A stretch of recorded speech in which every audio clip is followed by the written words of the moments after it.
All right, so in this section, we're going to talk about the Redshift bump blender.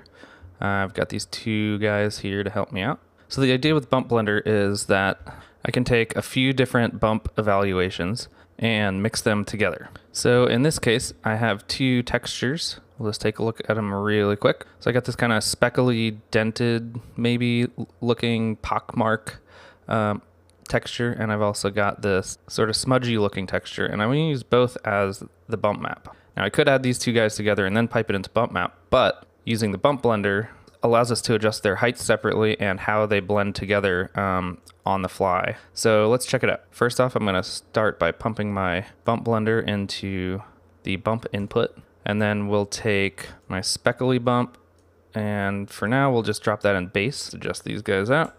And we'll take our smudgy and pipe that into, let's say, layer 0.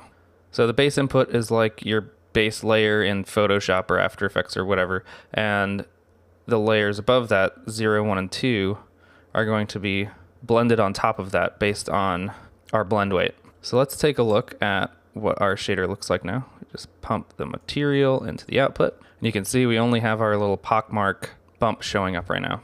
I'm just going to turn the height scale up a bit so we can see this guy pretty well. So now if I go back into my bump blender, we've got our base layer, which is pockmark town, and then we got our blend weight, and let's say for now let's go with a blend weight of 1. So now you can see that our smudgy bump map has completely taken over. So what I can do is I can blend these by, let's say, 0.5, and now we can see that we've got half of each of those maps that I've input. Now there's also an additive mode, which if I turn that on, you'll see that our pockmark material has come back up to its full intensity.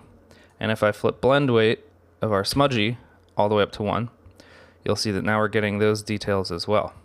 So in additive mode, we're just building up layers and layers of our different bump maps. Now the cool thing here is that I can go into either of my bump maps and change their influence. So let's say I want the smudgy to really be super noticeable. And maybe now that I've turned that up, I want to go and turn up my speckly map also. So let's flip that up to 3. So I can adjust these individually, which is really cool. Now another really neat instance where this will work is if we have, just going to pipe rounded corners in and go to our other helper model. So I'm using the rounded corners bump evaluation, which is giving us these nice little bevels on our concave and convex hard edges.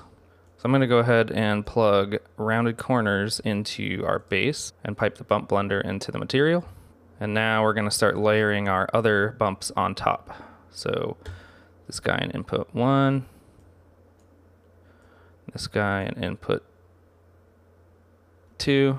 So now we have our rounded corners and still our individual control over both of our bump maps. Now to bring bump map input 1 into the mix here, we've just got to bring our blend weight up, and we're still in additive mode, so everything's just layering on top of each other.